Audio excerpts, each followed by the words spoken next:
The Chief Minister fails to acknowledge Larrakia people at the bombing of Darwin. She's directly talking about my grandfather and his brother and the other Larrakia men that fought side by side with non-Aboriginal people. That was Larrakia Elder Richard Fijo, who you heard before the news at 8 o'clock. Lara Stimpson with you this morning, 28 minutes away from 9. And the reason you're hearing that is because it is time for Chief on a Tuesday, and as always, Chief Minister Finocchiaro. She's your guest this morning in the studio with me, so if you've got questions, do get them in, 1300 057 222, or you can send me a message via the ABC Listen app. There is plenty to discuss, and we will get to that as well, from corrections to health to welcome to countries and acknowledgements of countries at our important ceremonies across the territory. But I want to start this morning with a story that has captured the public's attention in recent days, that the alleged offender accused of assaulting a 2-month-old baby in Alice Springs late last year was granted bail to attend his grandfather's funeral before fleeing custody. He was arrested the next day and has since been charged with a breach of bail.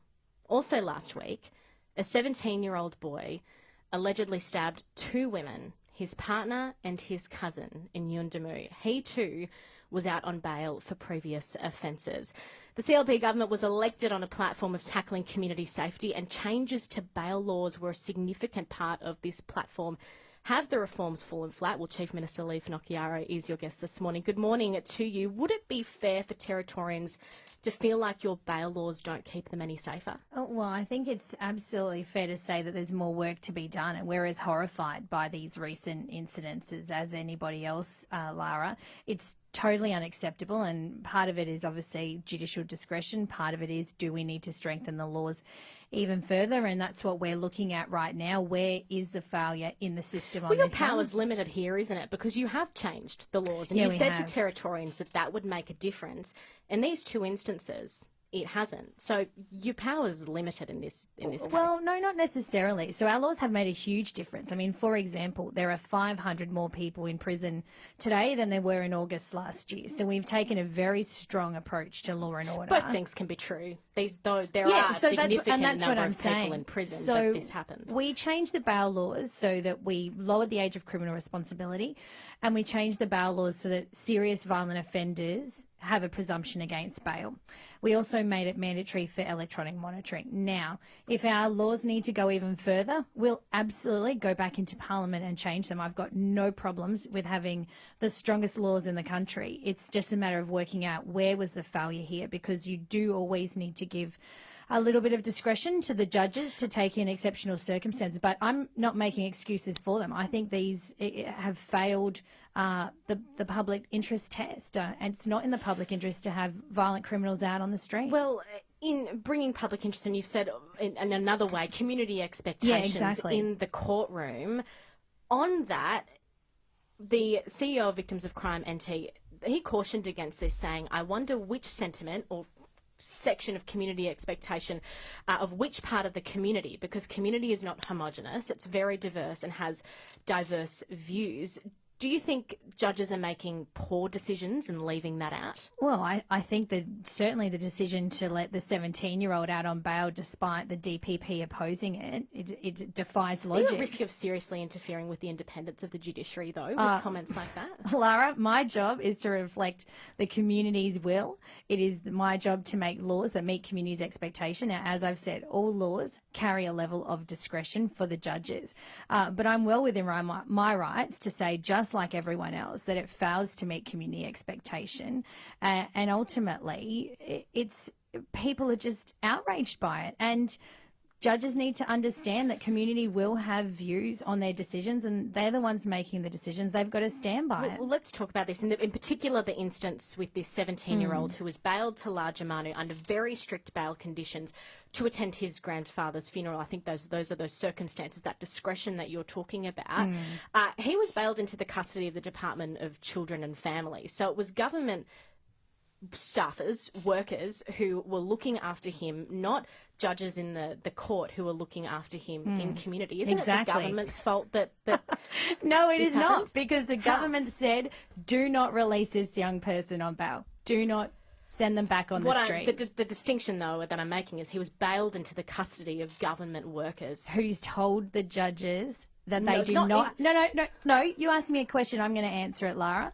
The government said to the judge, we cannot look after this young person if you bail them to us. And the judge still did it. So, yes, there's been an absolute failure and we're investigating that.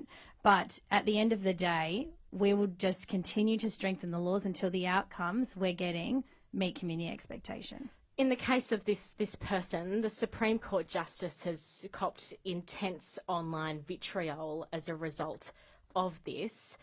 Is it okay that she's taking the fall for what was a failure of a government department? Well, I don't accept that at all. She made the decision, Lara. She could have opposed, she could have denied bail, and we would not be having this conversation. And you maintain that you're respecting the independence and apart from the judiciary in this instance? Well, absolutely. Let's move on. Out of 8 dignitaries who spoke at the bombing of Darwin commemorative service last week, you didn't. Why was that? Yeah, we had a welcome to country by James Parfitt, and I just don't think every speaker needs to do it. The feedback I get from the community on acknowledgements of country is that Territorians, and this is literally their words, Lara, they feel like it's been rammed down their throat under Labor. This is how people talk to me about it. So in my acknowledgement, I acknowledge the veterans, I acknowledge all Territorians, I acknowledge serving men and women in our Defence Force, and I was so proud. There were 800 school kids there on that day, and it's just incredible. So I'm about unifying Territorians. When I speak as Chief Minister, it's for everyone, and something as divisive as acknowledgement of country is not something I'm think it's subscribing. divisive? Yeah, people find it very divisive, and even just listening to Richard Fejo explain his reaction shows that it creates division. So I think it's very fair to have a welcome to country, and they absolutely have their place. But we've just been indoctrinated by a Labor government over 8 years who have shamed people into feeling like they have to do something that lacks a genuine nature and is tokenistic. So I'm worried that because Richard Fejo, when he was talking there, I don't think what he was saying that it was divisive. What he said was that out of 8 dignitaries, which include the range of the political spectrum from the Deputy Prime Minister and Richard Marles to the Nationals MP Barnaby Joyce, each of them gave an acknowledgement of country. And when you didn't, eyes turned on him and he felt embarrassed. Exactly. Why is that? Because he felt embarrassed because you didn't deliver. Well, but why did people country. look at him? That's what I'm saying. It's divisive. I acknowledged all Territorians, and I think that's very important that we come back together as a community. Now, I think the better question is to ask yourself, why did 8 speakers feel the need to acknowledge it? Is it because they truly believe and meant it, or is it because they feel like it's something they have to do? And this is part of... You know, I'm rebuilding the territory, Lara. Are you at risk of ostracising senior Indigenous leaders? Absolutely not. You're not? We are all Territorians. We are all united as Territorians. We all love this place passionately. We all believe in its future and we all have a stake in its future. And it's really important to me that we come together as one. Your federal colleague, Jacinta Nampijinpa-Price, says she'll review Welcome to Country funding. If the coalition wins government, would you consider doing the same on a territory level? Yeah, look, Jacinta's been really, really clear about this, and I think it's important for Territorians and Australians to know that when there is a Welcome to Country, it's paid for by the event organiser.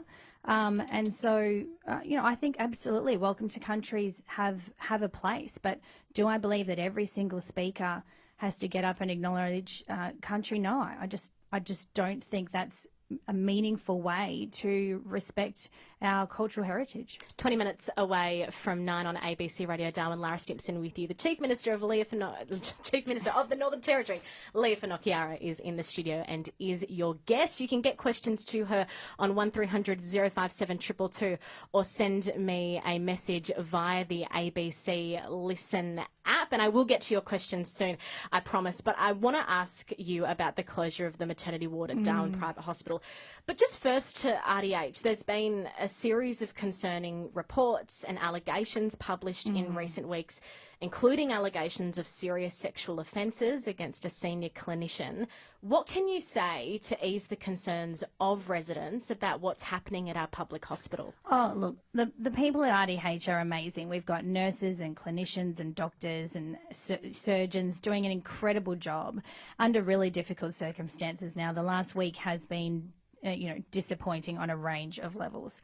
My understanding is that individual is not at work. And ultimately that's now before the police, and I imagine will end up before the courts and will take its course. But people can have great confidence in the support they're going to get out of Royal Darwin Hospital when they need it. Last week we learnt Darwin Private Hospital, operated by Healthscope, would be closing its maternity ward. That's 114 expectant families right now, but you can extrapolate that to many more in the years to come. They're affected by the imminent closure. This is going to put enormous pressure on RDH. What have you done to safeguard the hospital under that pressure and make sure that these families get the care that they need? Yeah, it's incredibly disappointing, and we wish Healthscope didn't make this decision. We wish they gave families 9 months' notice, because obviously there are women who will be affected. Well, just on that, just quickly, because I spoke to your health minister just yesterday. You did know about this, or not that it was definitely going to close, but there were some serious concerns. So should you have endeavoured or pushed Healthscope to announce this with more notice for women? Well, we have been, and ultimately we've put in place plans. So we just really encourage that we've stepped up a team of people to support these women and families going forward, and we will give them the absolute best care. Their birthing journey will be still special, and we will do everything we can to support them. And that's why that midwifery-led care around having people have the care they need in a hotel setting or at home, food, cleaners, to make sure that they've got that chance to connect with their baby in those first, precious few days. So that's all in place. The advice we've gotten from Royal Darwin is that they can absorb those births. So what's happened is Healthscope's gone from 700, 800 births a year down to 300. And that's just become a dollar figure equation for them, I suppose, which doesn't make it less disappointing, but reinforces how important it is that we grow our economy. We need population growth. We need jobs and a strong economy to make sure we can underpin services like these. And we're seeing a lot of players pull out of the territory because the critical mass isn't there. And that's why it's so important when we walk into Parliament and do territory coordinator legislation or abolish third-party merits review, when we're making these big economic decisions, it's because the territory is in decline, and we can't let it decline any further, or all we'll see is more and more services pack up and go. And we've heard too that I think it's about 20 full-time equivalent positions, maternity positions that RDH is down as a stock standard, and the hope is that those midwives will transfer across. Absolutely. But when you think of families, and there are midwives who are parts of families who may be looking at that job ad but think yet another reduction in choice available to people in Darwin in a capital city. That's right. There's only one place to birth. Are you at risk now of not even being able to attract those additional staff to safeguard RDH and take on these patients because of this announcement? Well, my understanding is all of the staff have been offered an opportunity to come across to RDH. So if they want that opportunity, it is there. They might not, and that would be very disappointing as well. It's not a great situation, Lara. I mean, there's no way to sugarcoat this. We're trying to provide, as a government, a private service in a public facility to make sure we give these women the opportunity and choice that they want for birthing. And ultimately, it will mean people make decisions not to move to the territory, and people might even leave the territory because of it. And so it has a devastating impact on lifestyle, on choice, on opportunity. And that's why, again, I just reinforce growing our economy is urgent, and this is a really tangible example of why, when you let the territory decline as bad as Labor did, that it ends up removing our opportunities. And this is also a trend around the nation of private hospitals closing parts of the wards, or in some cases entire hospitals. How at risk is Healthscope, from your understanding, of more widespread closures in the hospital? Yeah, I've not got any information on that, Lara, so I don't think people should be scared unnecessarily. Healthscope in particular have been pulling out of regional hospitals, Cairns, Hobart, for example. But we will continue to work with them, and again, if the demand is there, they've got a reason to stay. If the demand isn't there, then they make commercial decisions. Now, that doesn't make it more palatable for Territorians, and it's certainly disappointing from our perspective, but At the end of the day, we're doing everything we can to make the territory safe so people feel safe to live here, to grow our economy so that more people come, and ultimately then our lifestyle will be underpinned by that growth. And just on this, I've got a listener question here, and I had the Health Minister on yesterday, but I'm going to put it to you because you're right in front of me. What does this, so as part of the options available to parents, 24/7 maternity support for this at-home package, what does that actually mean? Is there a midwife on site with you to take the baby if you need a break or help you establish breastfeeding, or is it an on-call mechanism? Because that would be quite a difference. Yeah, I'm not sure about the at-home part, but I know in the hospital, in the hotel setting, that then there'll be a midwife there all of the time. And so she can attend, or he can attend to all of the women and babies that are there. So, yes, sorry, I don't have that exact detail, but I'm sure if you email minister.edgington@nt.gov.au, we'll get you an answer. A good reminder that there are publicly available emails that you can get in touch, and definitely. I have no doubt that the people on my text line have We probably love do questions. that. We love everyone's questions. Chief Minister Finocchiaro with you on ABC Radio Darwin. And speaking of questions, you can get them through 1300 057 222 or send me a message via the ABC Listen app. 13 minutes away from 9 o'clock, and I will get to them in just a moment. But one more from me. Last week, 87% of corrections staff delivered a resounding vote of no confidence in Corrections Commissioner Matthew Varley. Your government has expressed ongoing confidence in him. Why do you back him if the overwhelming number of corrections staff don't? Yeah, look, at the end of the day, the union is there to do a job, and the union has been telling us for months now that they're understaffed and overworked, and so we've provided a solution to that problem, and now they don't like it. And so this is political as much as it's anything else, and Matt Varley is doing a fantastic job as Corrections Commissioner. We've brought online another 260 beds since coming to government, and so there's plenty of work to be done. Our corrections officers, they're doing it tough, Lara. This has been an underinvested area for years. And I appreciate that, union bodies, they are in their political space, and I appreciate that. But not every corrections staff who voted in this survey is a political operative or thinking that way. They are reflecting their experience.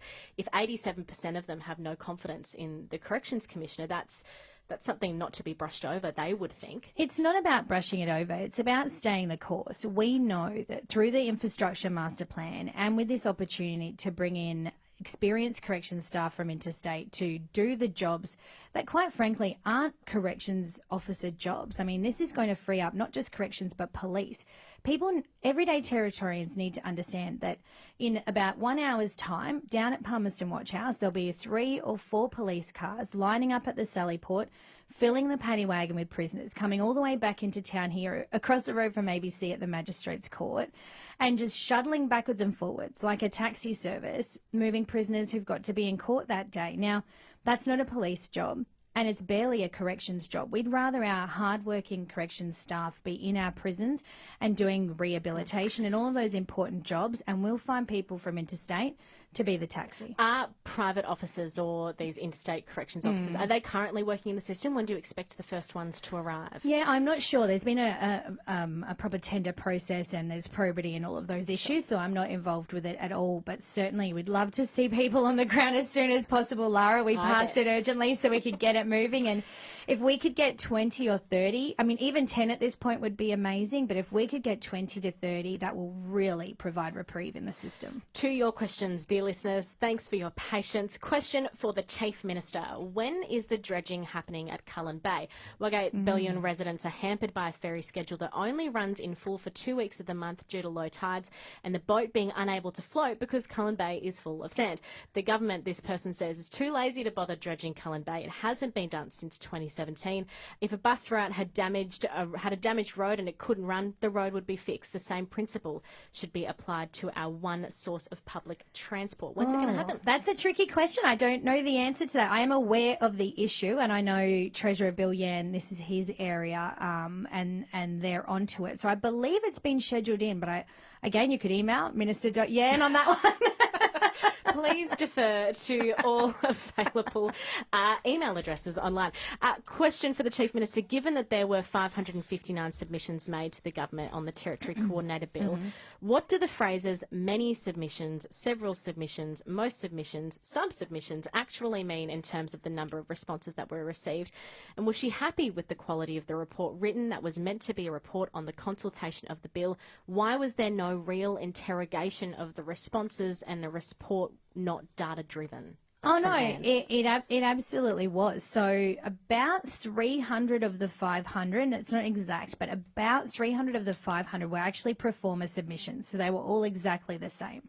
So that means we could read one and put the rest in a pile. The rest, some were from industry, some were from peak bodies, some were from everyday Territorians. They largely either fell into two categories: people who liked it and were just saying, yep, good job, and people who just opposed it. Then there was a group of people in the middle who had actual critical feedback. Now, we are going ahead with Territory Coordinator. It's been something I've taken to 2 elections now. And of course, it will be brought before Parliament in March. It's currently out for scrutiny again through the Legislative Scrutiny Committee. So we took on board the feedback. We've made a number of changes. So if you did provide feedback, I'd encourage you to go and look at the bill that was tabled in Parliament, because it is different to the one that we put out for consultation, because it did include a lot of feedback. What are some of the main differences for people who are perhaps in the car right now and thinking, I want to look at that and might forget by this afternoon? Sure. One of the biggest bits of feedback was people wanted to see a bit more transparency in some of the decision-making processes. So we made some greater provisions in the bill around certain decisions to have to table those in Parliament, for example, and put them on the website so that there was greater transparency around them, reasons for decisions, some things like that. We took off a bunch of legislation that could be addressed by the Territory Coordinator. So the Nuclear Act, for example, we got a lot of feedback that people didn't want the Territory Coordinator to have power over that legislation. So we took that out of the schedule so that it doesn't. We put Heritage Act in the schedule. So yeah, there's actually quite a few changes. And again, if you're very interested, please, by all means, it's all publicly available, and the Scrutiny Committee is also doing its work. 7 minutes away from 9 on 105.7 ABC Radio Darwin. Lara Stimpson with you, as is the Chief Minister. I reckon maybe 1 or 2 more questions from you if you want to get them through. I've got a few more here, and just returning to the maternity ward at Darwin Private Hospital. This luxury postnatal maternity retreat, this listener has some questions about that. It talks about a boutique or a luxury hotel. Is it the casino? Is it the airport resort? Do you have any clarity about what which hotels they are? No, I'm not aware of which hotel it is, and that's probably still being negotiated. It's early days, obviously, but if people have feedback about what they'd like to see, we'd probably be looking at proximity to the hospital as well, and making sure that we can get good access. But this is something that does happen in other jurisdictions where women have the baby in the hospital. After a few hours, they're then taken, and we will transport them to a hotel. They're then provided, there's the room service, all of the care, so that they're not having to, being at home doing the laundry while you've got a new bub. So we're not reinventing the wheel on this one. It is good practice in other jurisdictions. Yeah. And just for some clarity, HealthScope paying for this? No, so it won't have anything to do with HealthScope. Right. The government is facilitating it. We're not paying for it, though. We've done some work with the private provider. The health, private insurance. Insurance. Sorry, I lost my words there. And they are on board. So it's about making sure that we design a program, if you like, that people can still use their private healthcare on. Yeah. Just like you would. So it would be exactly the same as rocking up to Darwin Private. It's just you will be going to Royal Darwin, having a baby, and then being moved somewhere else, either to home or hospital. Or the casino. Who knows? Who knows? What a way to start your parenting journey. One here from Turk, and considering we were talking about number plates and getting personalised ones this morning, this one feels apt. Can you ask the Chief Minister if we can get a couple more MVR employees? 2 more should increase their numbers by 100%. Help me with another 2-hour wait today. I hear you. Oh my gosh. I feel for those MVR staff. I think every Territorian just can't bear when it comes their turn to have to line up there. So We're actually looking at ways to make it more efficient, lengthening time frames for renewals. So we want Territorians to have as little interaction with the MVR as possible, and so we're working with the hardworking staff on how we can make that happen. What else do I have here? I think we may be all out of things. Lots of comments coming from you this morning on the ABC Listener, but Chief Minister, we may leave it there. Yeah, Thank no you so dramas. much for your time. Lovely to see you all. Take care, everyone.